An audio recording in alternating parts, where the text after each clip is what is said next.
I'm Stuart Preston, and this is the Consciousness Podcast, where each week I have a conversation with an expert in human consciousness. This week, I had the pleasure of speaking with Dr. Edward Kelly, and our topic was survival of consciousness after death. It was a great conversation, one which has stayed with me and has me contemplating everything from cosmic consciousness to quantum field theory to heaven and souls. Ed is currently a professor in the Division of Perceptual Studies, DOPS, at the University of Virginia. He received his PhD in psycholinguistics and cognitive science from Harvard and spent the next 15 plus years working mainly in parapsychology, initially at J.B. Rhine's Institute for Parapsychology, then for 10 years to the Department of Electrical Engineering at Duke, and finally through a private research institute in Chapel Hill.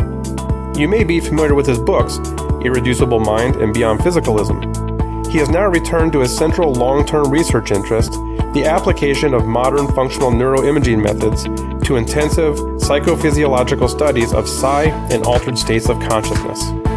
Please enjoy this edition of the Consciousness Podcast with Dr. Ed Kelly.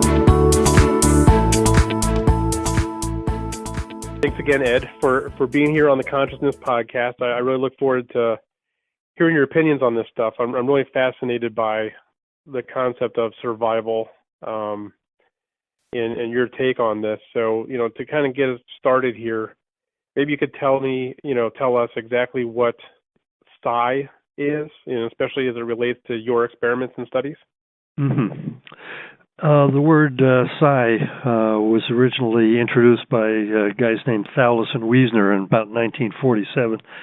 And the reason was they wanted a term that would be more sort of theory neutral than the popular ones.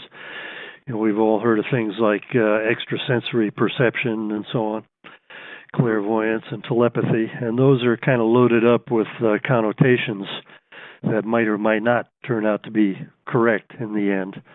So the word psi is just kind of a generic term for all the different things. So all the receptive phenomena, like the ones I just named, and also psychokinesis, where people are having effects on the environment without using their muscles in ordinary ways. Right. Yeah. Okay. And just to get it kind of defined here, I also, you're very confident in the falseness of materialism. So could you tell us a little bit about, on the kind of the opposite side, what is the notion of materialism? Mm-hmm. Well, materialism is actually, at this point, a sort of old-fashioned term, which arose together with the rise of modern science. And it was basically the idea that there is a reality external to us, which is at bottom consisted of physical or material stuff. And that basic idea took very definite shape as science progressed deep into the 19th century, at which point a lot of physicists thought that they basically understood everything in principle, and it was just a matter of finding some more significant digits for some of the constants, but everything was basically understood. And this was, of course, right before the rise of things like relativity and quantum theory. In the last century or so, materialism has been given a more sort of Spartan philosophical form, and it's now usually called physicalism. Mm-hmm.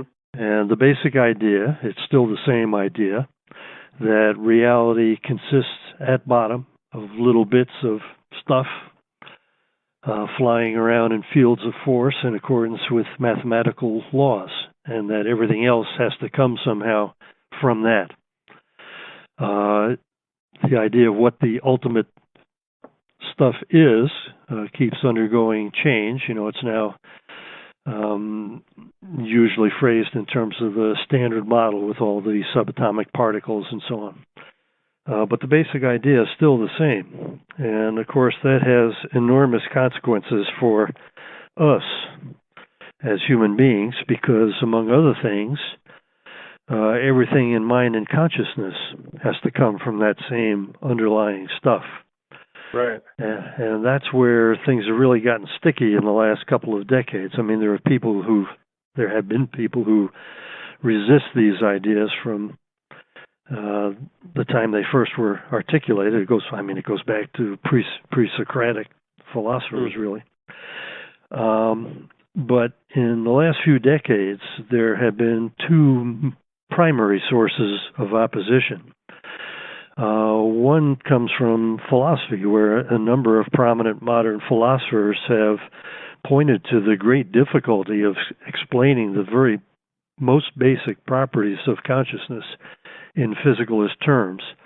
And here I'm thinking of people like Tom Nagel, who recently wrote a book called Mind and Cosmos, which has created great consternation in physicalist quarters. But there have been a number. To be a bat. Yeah, right. Right. That was an early paper, but he's gone considerably further in this direction now. Okay. And of course, there are people like Strawson, a number of people who are pushing radically different kinds of metaphysical ideas, having become convinced that physicalism in its conventional form is just not going to be able to account for consciousness and its properties. Right. The other thing that's been with us really for more than a century now is quantum theory.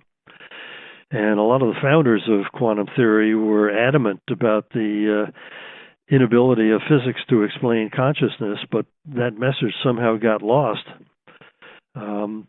Most of what's happened with quantum theory has consisted of applications, and people doing that kind of work are usually told to forget about metaphysics and just do their calculations, so that we can have better and better toys, right. Cell phones and TVs and God knows what else, cameras. So it's been tremendously successful in practical terms, but still remains quite mysterious in terms of its ultimate metaphysical implications. And there's a lot of controversy still about what those might be. But I know several people who are really steeped in the physics who are arguing in somewhat different ways for the idea that, contrary to widely held beliefs among particularly non-physical scientists, guys like myself, psychologists or neuroscientists and philosophers of mind, that reality is really quantum throughout, and we are going to have to come to terms with the strange implications of the theory. I don't want to really talk about that very much because I'm not a physicist, and I think there are too many psychologists talking about quantum theory these days, but that's out there. Yeah, you made me very curious and a little nervous to talk about that, so I'm glad we might avoid that or save that for later. Yeah, I could recommend some people you might want to talk with at some point. Wonderful. A couple I should mention right away. Two people are really, three people are really steeped in this stuff and who take it very seriously in terms of its philosophical implications. One is Henry Stapp, of course, who has a chapter in one of our books.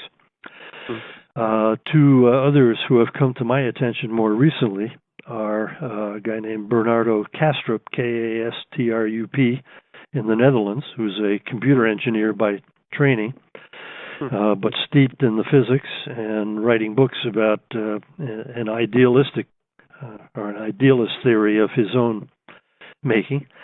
Another one is a guy named Federico Faggin, Faggin, who is a PhD in physics from Italy, who was a major pioneer of the microelectronics industry, been living in Silicon Valley for decades, and who has had mystical experiences for decades, which have convinced him that the standard physicalist story is wrong, and who is developing his own approach to an idealist theory.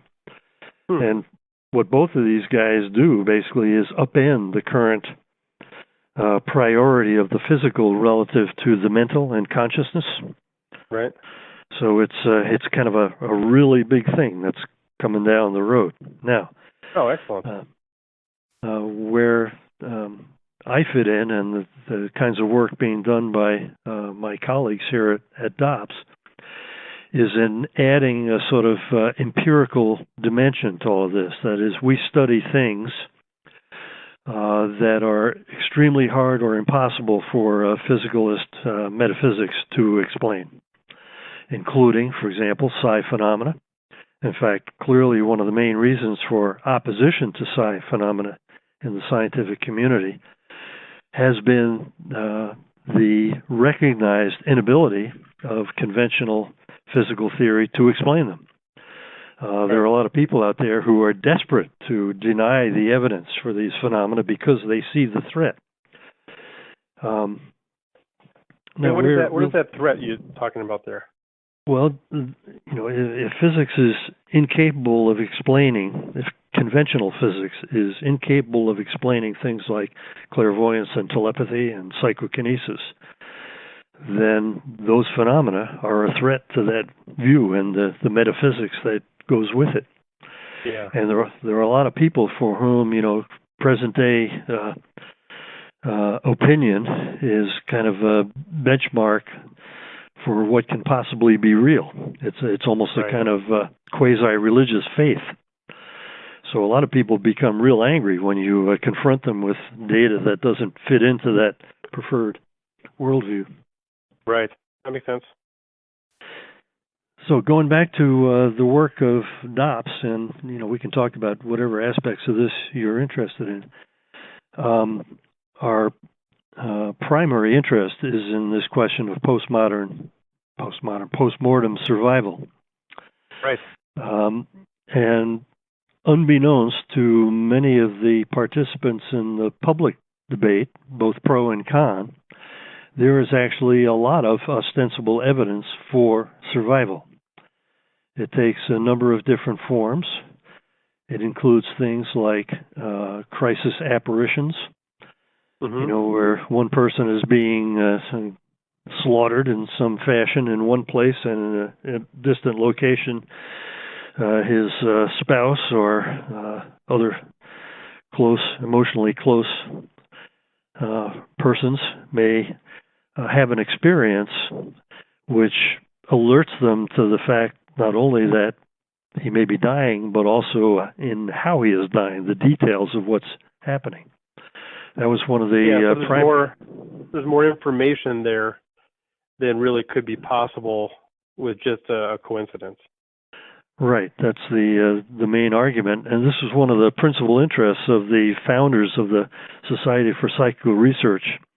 That happened in England in 1882. And by 1886, they had published a large 2-volume book containing over 700 cases of this sort, which they had investigated in detail and provided things like copies of letters written at the time of the experience, affidavits about the circumstances of death, and so on, and working out in detail the difficulty of explaining these things in conventional terms. And they've continued to happen right up to the present. Then there's a big body of work on what's called mediumship, in which certain people seem to have an ability to get themselves in a state in which they can deliver information from a deceased person, right? Which to the people receiving that information is persuasive that their loved one is still alive. And again, these were elaborate case studies, many of them carried out by the early researchers from the SPR, the Society for Psychical Research, or their associates. Some of the most distinguished people in our Western scientific tradition have been involved with this. William James, for example, discovered a medium named Mrs. Piper, who was one of the most prominent, elaborately studied mediums of that early period. But there continue to be such persons even to the present time.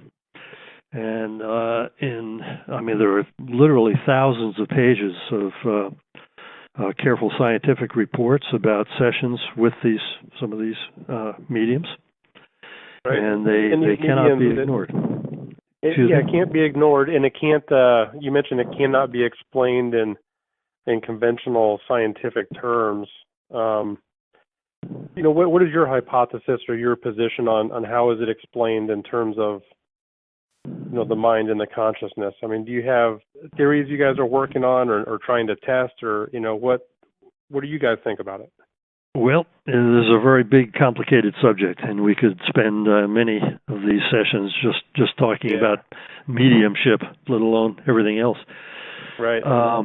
I don't have any clear picture of how it works. I can tell you sort of a bit about my personal journey through all this and where it leads me to be at the moment about survival. I was in graduate school and a very conventional graduate student, just kind of absorbed the prevailing physicalist view. That's because it was the atmosphere we grew up in. Right. But late in graduate school, my older sister became a medium. And my mother called me to tell me about this one day, apparently thinking I would know all about it and could reassure her that she didn't have to be worried about it. I didn't have the slightest idea what she was talking about, but I promised to go find out, and I did. And I quickly convinced myself that there was no terrible danger here to my sister, so I could reassure my mother. Also discovered to my amazement all this serious academic research on the paranormal, including not only case studies of the kind we already discussed a little bit, but also experimental studies of the kind I was being, trained to do in graduate school. There were whole shelves of the Journal of Parapsychology containing experimental reports reporting things being found out that I could quickly see were going to be trouble for the mainstream view, but seemed to be being generated in the course of research that was perfectly conventional in terms of the methods that were being used, just the same kind of stuff I was learning. Right. So I became interested in it, and as it happened, I was working on computer understanding of natural language for my dissertation. Got very disillusioned about that late in the piece. Was floundering around trying to figure out what I was going to do next, and when I developed this new interest in this paranormal stuff, so I ended up going to work for J.B. Ryan down in Durham. And within a month, I encountered a guy who could do virtually any psi-type task we gave him to do, who convinced me within days that these phenomena were real. I mean, any residual doubts I had after reading a bunch of experimental reports were just wiped away by my initial encounter with this person. Yeah, because that was your first person. You're sitting there with this guy and doing these experiments and seeing for yourself. Yes, right up front. Wow. So that shattered my worldview, basically, but didn't provide anything to replace it with. I just had this big kind of round brick in my carefully constructed wall, metaphysical wall. Right. Anyway, so I went on doing that kind of work for about 14 or 15 years, then had to put food on the table for two kids I had with my first wife. Went back to work, back to conventional research in neuroscience at UNC Chapel Hill, learned a good bit of neuroscience there. But then eventually got hooked up with a woman who'd been working with Ian Stevenson since the 1970s. This was Emily, my wife now, Emily Kelly, formerly Emily Cook, or Emily Williams. And she had been Ian's kind of right-hand person for a number of years, helping him. Ian, for anybody who's listening who doesn't know about this, Ian is the major pioneer in the 20th century of research on what we call cases of the reincarnation type, which involve little kids who begin to speak and act, often as soon as they can speak at all, about events in a previous life, often about the circumstances of their death. And these are things which typically have happened recently enough that investigators can go to the places, if a place can be identified, and begin to determine whether a child's statements can be verified by people now living or records that can be found. So Ian pioneered this line of work, and he and his colleagues, by the time he died, had found on the order of 2,500 such cases, many of which they documented in enormous detail. Ian's successor here at DOPS, and now the chief of our research division, is Jim Tucker, and he's got two recent books, especially Return to Life, which has several good American cases of this type, containing lots and lots of detail. And these avoid problems to do with things like interpreters, foreign languages, things of that sort. So cases arising in the U.S., despite the general either disinterest or disbelief in reincarnation as a possibility in the U.S. In fact, one of the interesting features of the U.S. cases is that the parents typically start out being very resistant to the idea and wonder what's going on with their kid, and it can be terribly disruptive to the family. Right. But as more and more stuff emerges and some of it can be verified, they've changed their opinions. And Jim has a good description of several such cases. One of them has actually been made into another book has been written about this. The case of James Leininger, who was a little kid who started having nightmares when he was like 18 months or 2 years old, talking about being shot down, ended up producing lots of verifiable details about the life of a guy who was in fact shot down over Iwo Jima. Turned out to be the only person shot down during that combat, and this little kid had identified the name of the ship, basically, and the kind of airplanes that he had flown, and the name of a guy who was a wingman on the day that he was shot down.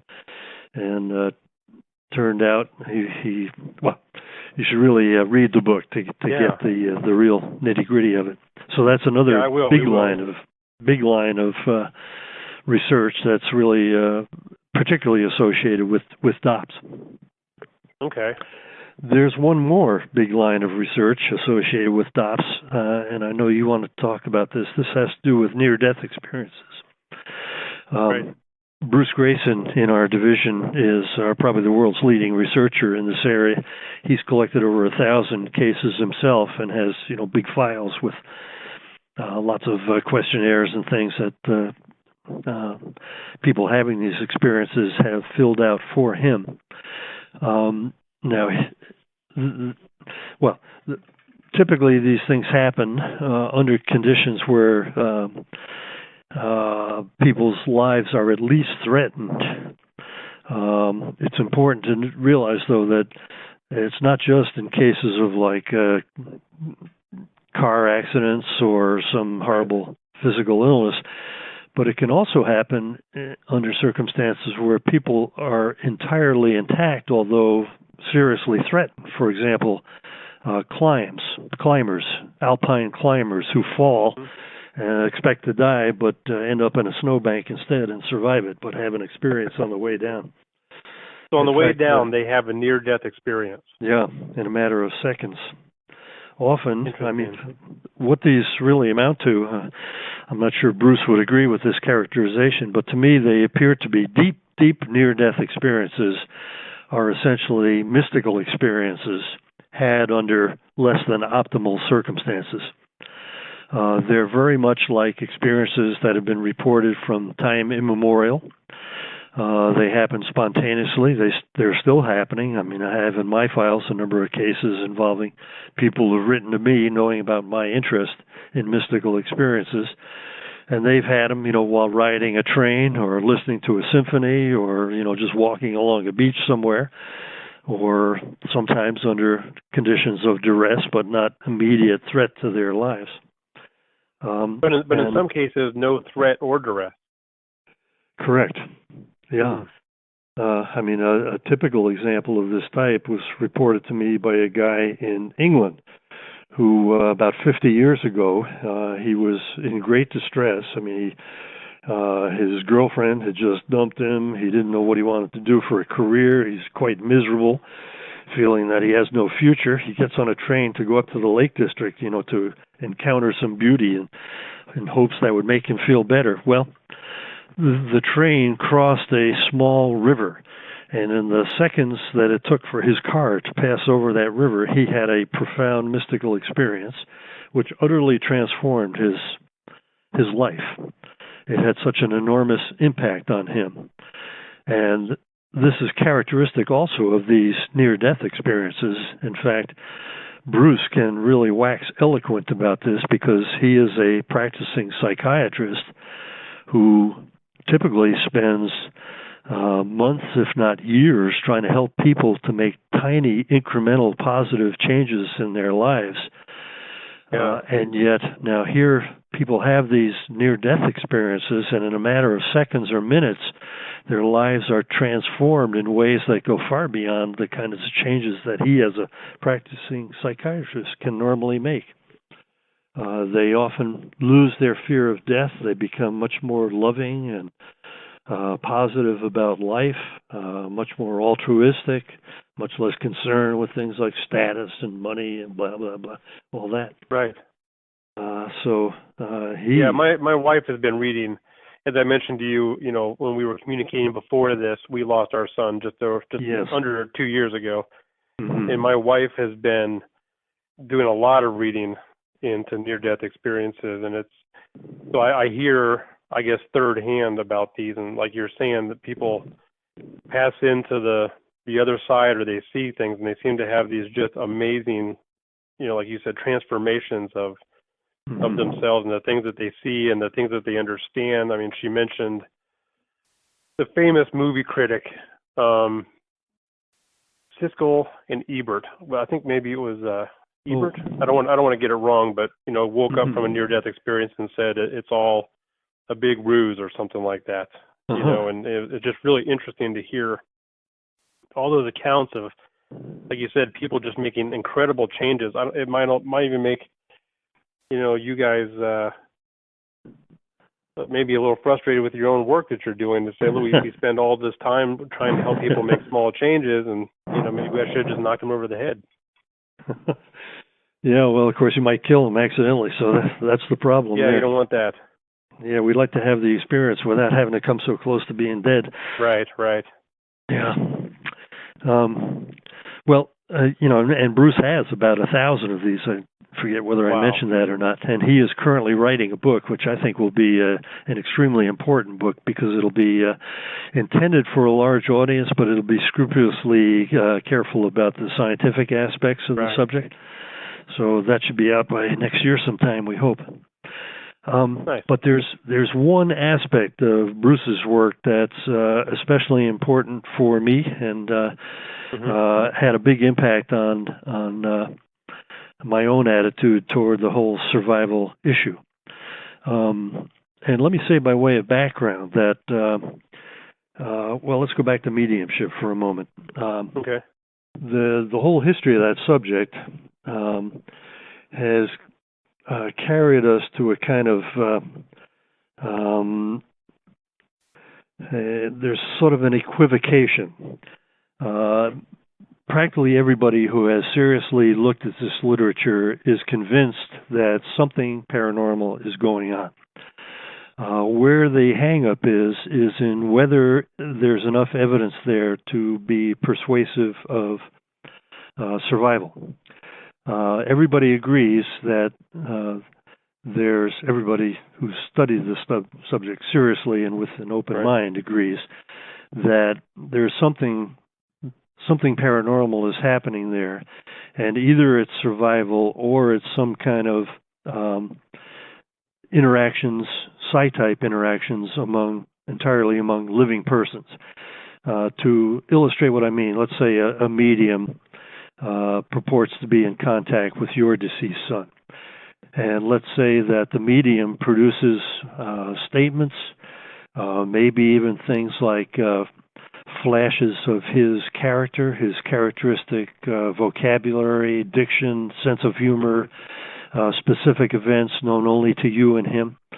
It can be very convincing, but does that prove that he's still there? Well, the hitch is, and many people have pointed this out since the very beginnings of the subject, maybe the medium has unusual psi powers and can somehow fish up from you, your wife, maybe friends, public documents of some sort, videos, information that she can then use to sort of reenact your son's personality and some kind of histrionic capability that lurks in her subconscious that puts all this information together and impersonates him in a convincing way. Right. And that argument, it turns out to be very hard to overthrow. So a lot of people are still hung up. Even people who are equally well informed with the history of the evidence find it impossible to be convinced one way or the other which is right. Now, either horn of that dilemma is fatal to physicalism, I must point out, which is why conventional physicalists are hostile to both. Right. Now, I myself, I became aware pretty early on in my career in parapsychology that this argument was ongoing, had a long and illustrious history, and had become somewhat familiar with the research, not too familiar. But in the process of writing Irreducible Mind, I really immersed myself in it to a much greater degree and began to feel the force of the evidence for survival. And what really has pushed me over the edge personally is the process of writing Irreducible Mind. Because the main thrust of that book, and it really comes out particularly in Chapter 9, the final chapter, in fact, the second half of that chapter, is looking back over the whole exercise and the whole history of the work that it represents. I became convinced that William James had been correct when, way back in basically 1898, he argued more or less as follows. He said, yes, we have to agree with the physiologists. There clearly is an important correlation between mental events and physical ones. We all know, for example, that if you get whacked on the head or drink too much or take a psychoactive substance, your mental experience changes in ways that seems to be produced by physical stuff. Right. Well, you might say, look, I decide to raise my arm, the damn thing goes up in the air. Isn't that an example of mental causation of something physical? Well, the physicalist answer to that, you see, is to say, you got the causality wrong here, because really what's happening is that your mental experience of an intention to raise your arm is really nothing but a pattern of physical activity in your brain. Hence, physical causes physical, no problem. Right. Well, the way to attack that picture, and it's very hard to attack, there's plenty of evidence that seems consistent with it, is to systematically identify things that brain processes alone cannot do. And those include not only psi phenomena, as we've talked about before, but a whole lot of other things that are actually in the biomedical literature. And that's what we had attempted to do in Irreducible Mind, is to collect a large amount of evidence of that sort in one place, because it's scattered all over this vast biomedical literature. This is mostly out of refereed journals. So we put together stuff about, for example, extreme psychophysical influence, even including things like stigmata, where a person's vivid imagining of the crucifixion somehow causes the person to reproduce on his or her own body simulacra, so to speak, of the wounds of Christ. There are cases involving blisters produced in deep hypnosis in people who are able to imagine that circumstance so vividly that they create the same kind of injuries to their own skin that would have been produced by touching it with a red-hot poker, let's say, of a specific geometric shape.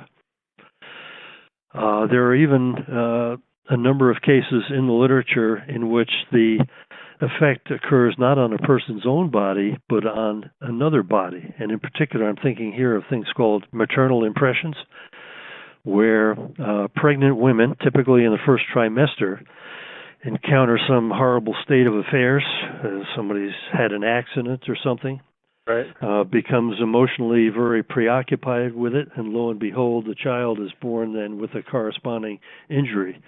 And there are on the order of 100 such cases in the biomedical literature. Has anybody been able to explain that in a physical sense, or no, is that and in fact, completely unexplainable? We argue in Chapter 3 of Irreducible Mind that some of these phenomena are, in principle, unexplainable because the brain does not have output capacity sufficient to account for the phenomena that are observed. Yeah, I mean, there's no physical connection from a brain to a baby. Right. Yeah. We have chapters on things like secondary personalities, and a big chapter on memory, which is probably the hardest chapter in the book, written by a guy who spent his whole life basically wallowing in that area, Alan Gauld. But what I want to concentrate on here, because it brings us back to Dobbs, is near-death experiences. And the reason is that a sizable proportion of all such cases occur under conditions which contemporary neuroscience would say should preclude there being any experience at all, let alone the most important experience somebody ever had. You're talking about the condition of the brain and the condition of the body. Yes, right. That in under particular, those conditions, nothing should be happening at all. Right. These include deep general anesthesia and or cardiac arrest. I mean, the whole point of general anesthesia, of course, is to prevent you from having experiences while they're working on you. And normally they're very successful at that, and there are tremendous legal and moral pressures to make sure that's the way it happens. Right. And yet, there are several hundred cases in Bruce's collection in which near-death experiences occurred under general anesthesia, which appeared to be adequate in terms of the medical side of things. Sometimes anesthesia includes cardiac arrest, and cardiac arrest is an absolutely brutal physiological event which interrupts blood flow to the brain. Within 10 or 20 seconds, your EEG disappears. Neuroscience has reached a very strong consensus to the effect that a brain capable of supporting consciousness must be capable of supporting high-frequency EEG rhythms that can be connected across large parts of the brain. These are thought to be the sort of carriers of the information that gets integrated into the experience, any kind of everyday experience of the surrounding world. And yet those conditions have been abolished by general anesthesia and or cardiac arrest. And yet people are reporting experiences which are tremendous, experiences far more impressive than everyday experience. Right, and experiences that they're very aware of. Yes. There have even been a few cases involving people who have been operated on more than once and who have had both kinds of experiences, that is, waking up when you shouldn't wake up and experiencing terror and pain. Right. And in the other case, having a near-death experience, which, as they typically are, was blissful. There are occasionally horrifying ones as well. I don't want to ignore that, but they're a relative minority, something on the order of 10% or something like that. Usually, near-death experiences are regarded by those who have them as tremendously positive events with all kinds of transformative consequences for them. Anyway, the point here is really, I should say one more thing about it. The big defense among physicalists is to say, well, the experience didn't really happen when the person reports it happening. It happened when either as they were going to sleep, during the surgery, or waking up from it. And the response to that is that they report things that were happening during the time of apparent unconsciousness. Now, people who are really determined will go to almost any length to try to circumvent that argument. But I personally think those attempts fail. There's a long story there, and we can't really go into all of that. But anyway, the point is that these kinds of experiences are emerging right from the heart of contemporary biomedical science. And we're getting better and better at retrieving people from the borderlands of death. So I think you can be absolutely certain we're going to see more and more dramatic cases of this sort as time goes by. You probably heard about Eben Alexander and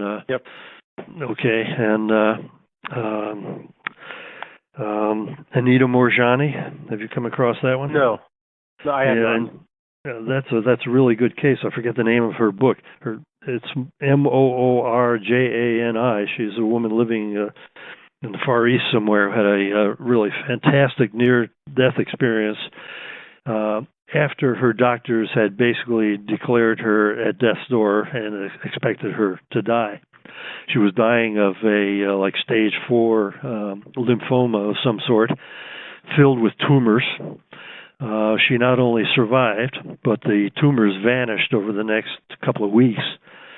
So there was a sort of inexplicable healing aspect to her case as well. And she's a very down-to-earth kind of person. So that's a great case, and I'm sure we're going to have more of those. Are they doing anything that you know of to kind of, in an emergency room situation? I don't think they could, but is there anything being done just by the course of the advancement of technology that would help us record what's going on with the body and the timings of this? And are they already looking at things like the EEG, so they already know, like they already have a decent picture? The more that things are going on, the more that is happening, the more we bring people back from the brink. Is there anything that's been put in place to kind of record it? It hasn't happened yet, but I feel sure that it's bound to happen eventually. Yeah. Normally people are in these kind of terminal states. The doctors understandably are interested only in trying to keep the patient going, not in doing science. So it's going to have to be a rare combination of circumstances when we'll get that kind of information, but I think we certainly will sooner or later. Okay. But we have a very good idea about what's going on physiologically, like in connection with cardiac arrest, because it's been studied extensively not only in humans but in animals. So we know a great deal about the consequences of cardiac arrest, right? And their implications for what people should or should not experience. Anyway, there are a couple of other chapters in Irreducible Mind, one devoted to genius and one to mystical experiences. And I guess I would only say about that one of my personal conclusions from the whole exercise was that we haven't paid enough attention to mystical experiences. A lot of scientists are terrified of anything that seems to go into territory associated with religion, and of course, mystical experiences have that history. So in the scientific world, they've largely been either ignored or pathologized, and I personally have come to believe that that's a huge mistake, because I think mystical experiences are intimately connected with things like psi phenomena, and are trying to tell us important things about the ultimate nature of reality. But that's a kind of long story into itself. Well, the second book, Beyond Physicalism, really deals with this in much more detail. So if anybody's interested in pursuing that, that would be the place to go. Right. Paul Marshall, one of my co-editors of Beyond Physicalism, has a lifelong academic interest in mystical experience, deriving from personal mystical experiences of his own. And he's also a guy who's very well grounded in physical science, so he's a particularly, I think, eloquent voice in that area. So I direct people to those chapters. But let me get back to I didn't quite get to the thing I needed to get to about Irreducible Mind and its impact for me on the survival question. You remember I mentioned earlier William James had acknowledged that there's a strong correlation between the mental and the physical, And it's clear that a lot of times that seems to involve influences from the physical to the mental. But James pointed out that, we all have powerful experiences that seem to suggest influences of the mental on the physical. And he went on to argue that you could interpret the correlation in a way different from the way it has been interpreted conventionally by physicalist scientists. That is, maybe the brain is not manufacturing conscious experience, but conditioning its expression. That is, the mind, the conscious mind, and the brain would exist as mutually irreducible things that, under normal circumstances, work together to produce our everyday experience. James argued, I think very convincingly, that view of things is no more problematic than the conventional view, because nobody has the slightest idea how to explain how brain processes can manufacture consciousness. And in addition, that alternative view, which he called the transmission or permission theory, it's acquired the name filter theory in more recent decades by analogy with things like radios and TVs, could potentially explain a whole lot of other things that appear unexplainable in conventional terms.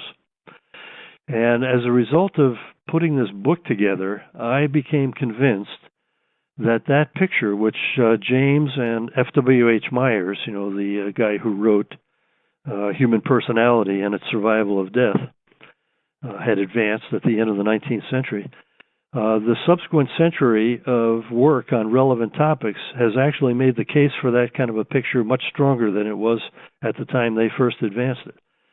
And it has essentially become my working view of the connection between mind and brain. I should add that I regard that now as just kind of a halfway point toward what the probable real truth of the matter is, which is some kind of idealism. But we're all sort of so ingrained in the physicalist view. We think of a brain as a physical object like a table or a chair, made up of ultimate particles and all that. But I think ultimately we'll be driven to the more radical sort of idealist metaphysics. But for the meantime, that kind of a picture is consistent with all the work going on now in things like neuropsychology and cognitive neuroscience. I'm not aware of any facts being generated in that mainstream scientific world that are necessarily in conflict with this alternative interpretation. And once you see the mind-brain relationship in that way, the possibility of survival is suddenly radically upgraded. I mean, if mind and brain are not identical, then the annihilation of the brain does not automatically entail the annihilation of the mind. And all the evidence that we have for the continuation of mind and personality becomes, for me, much more convincing as arguments for survival. So the whole theoretical landscape changes. Yeah. I'm sorry? Yeah. And that model you talk about, is that something as simple as the duality of mind and brain? Or is there something more to it you do want to share with us? Well, I think we're all sort of naturally dualists if we don't listen to contemporary philosophers. I mean, we experience ourselves that way. Right. And of course, Descartes enshrined that in a sort of metaphysical system in which mind and body were separate substances, a term carried over from Aristotle, basically, and has all kinds of special meanings in the world of philosophy. I think we'll eventually get beyond that in terms of the appropriate kind of metaphysical picture, but it's awfully comfortable and convenient for me to sort of think in those dualistic terms as I go about my everyday business. we have a lab here at DOPS in which we're attempting to study physiological correlates of things like altered states of consciousness and psi phenomena. And it's awfully easy for me, even though I've struggled to reach a kind of idealist philosophical perspective. I just lapse back into dualism at the slightest provocation. It's just a natural place for me to conduct my everyday business anyhow. And it does seem to... I'm sorry, go ahead.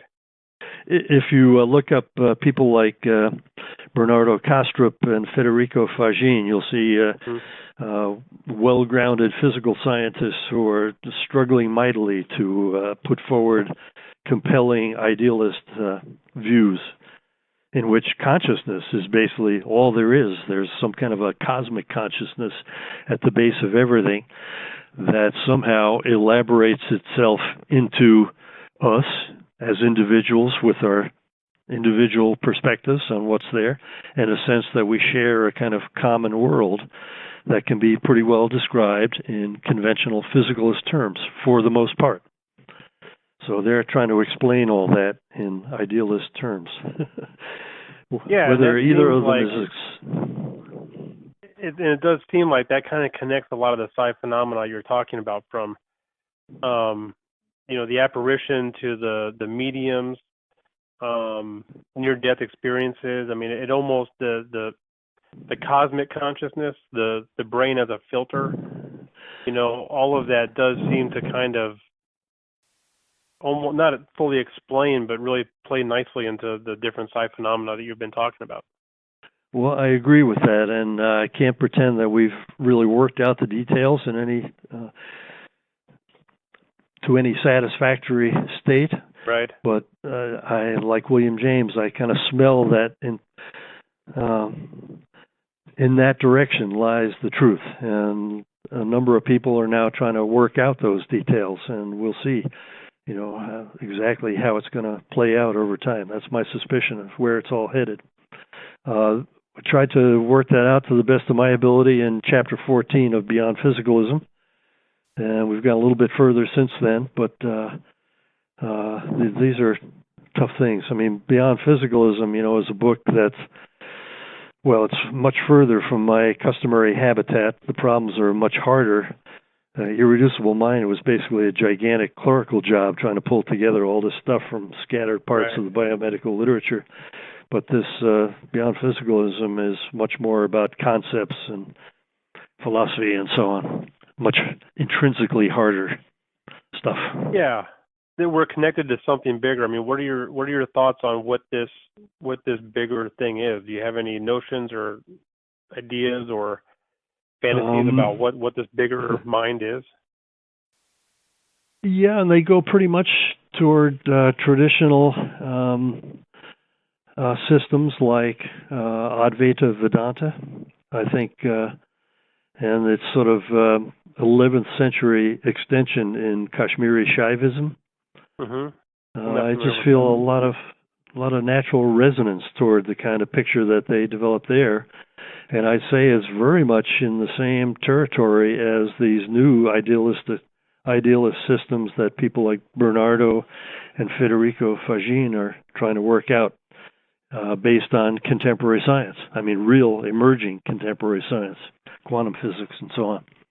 Right. So I think there is there's a convergence from really radically different perspectives toward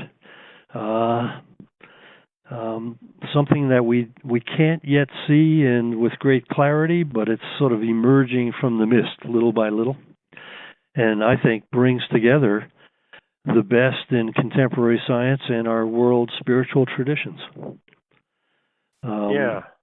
I've made my own attempt to kind of write a little vision statement, 2 or 3 pages long, and I can send that to you if you like. Yeah, I would love to see that. I did it anonymously. I guess being a little faint-hearted. You let me know how anonymous you want to keep it. Okay. If you want to keep it completely anonymous, just don't even send it to me. Yeah. to be honest, I've just amended it slightly and sent it to Bernardo Castrop to use as an afterword for his latest book. Nice. I'll send it to you in that form. Okay. Yeah. Yeah, because it does. It's and I always hate to delve into something that I don't know a whole lot about, at risk of sounding like a fantastic, like a sci-fi kind of a thing. But you see in quantum physics, which I studied a little bit in college, going to the field theory of, as opposed to particle versus wave. Now they're talking in fields. Yeah. And there's something that does kind of feel, as I talk to you and explore consciousness, I'm not trying to explain off consciousness with field theory by any chance, but there does seem to be at least a sense that there's something that the two kind of support each other, and it might just be a total coincidence. But the more I hear you talk about some of these kind of things, cosmic consciousness, something bigger that we're connected into, and the fact that a particle almost exists everywhere, I find those two notions, interesting. Well, you'll be interested in Bernardo and Federico then, because they're both pushing in that direction, basically. Oh, wonderful. Yeah, I'll take a look at those for sure. Yeah. I'll send you one of Bernardo's recent papers where he basically says, what I'm saying is not really very different from the quantum field, but I attach consciousness to that underlying something. Yeah. Wow, interesting. Yeah, I definitely look forward to seeing that. Let me see. Is there anything I skipped over? I mean, I guess in my talking about consciousness, I tend to ask three common questions whether we're talking about music, or psi phenomena or psychedelics. Is in consciousness. You've already answered. We've addressed the mind-brain duality. But what about the self? Do you have any thoughts on what the self is when we talk about being able, I think, therefore I am, what is the I? Have you explored any of the notions of the self? Do you have any thoughts on that? Oh, yeah. This, of course, is, again, a huge subject. Right. We all have this experience, and William James was eloquent in describing it, of being at the center of a sort of field of view, kind of subjective point of view. Right. James ultimately traced that sense into what Frederick Myers called the subliminal self, capital S, capital S, which was, from his point of view, a larger self which encompasses the everyday self, but goes way beyond it in terms of its anchoring deeper in reality and so on. And it was really the central purpose of Irreducible Mind to articulate and justify that picture of the human psyche. Now, Myers was clear about the idea that it was this subliminal self, the larger self, that survives, not the everyday self per se. James went on in his later work to point out that the subliminal self itself could have a larger environment extending all the way to some sort of a cosmic consciousness. And that's the picture that we develop in Beyond Physicalism, particularly in chapters 14 and 15. So, the subliminal self is kind of I have to be very careful here because I know a little bit about the very long and controversial history of the concept of the soul. But I'd say Myers' concept of the subliminal self, or Jung's concept of the psyche, has a great deal in common with the traditional religious idea of a soul. Right. Even the great mystics, talk about how they're lost in cosmic consciousness, but somehow some little spark of individuality remains. It's like sort of Ariadne's thread that they can follow back to everyday life when it's over. Right. So there's some kind of continuity there all the way to the bottom, so to speak. Yeah. And that again, is interesting. Yeah. Yeah, because that goes out. I mean, that kind of supports everything else you've been talking about, and you're getting me to think about here. Okay, good. Yeah. Yeah, these are big, tough subjects, but I mean, it's really an exciting time where I think these topics are just going to come front and center scientifically. In fact, let me just throw in one additional thing, which I think is a really important recent development. Please. There's been some shocking work in the study of psychedelics, particularly from a group in the UK led by a guy named Carhart Harris.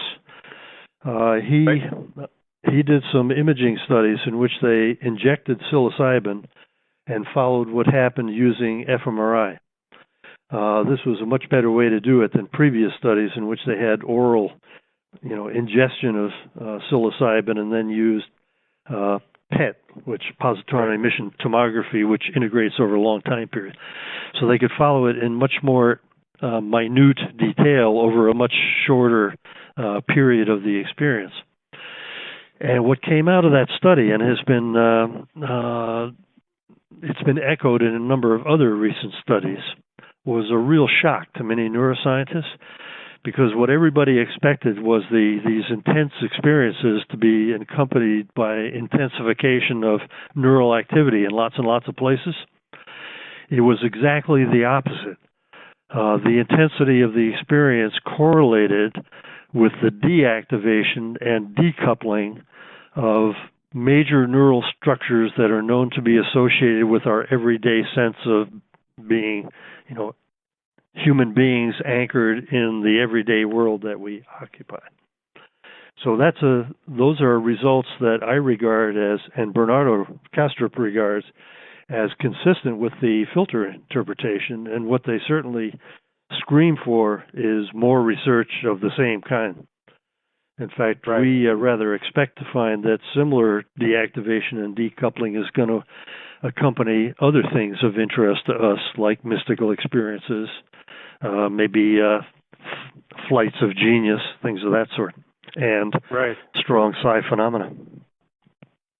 Yeah, I actually tried to get Robin on the podcast once. He's actually the reason that Raphael Milliere joined us as a guest.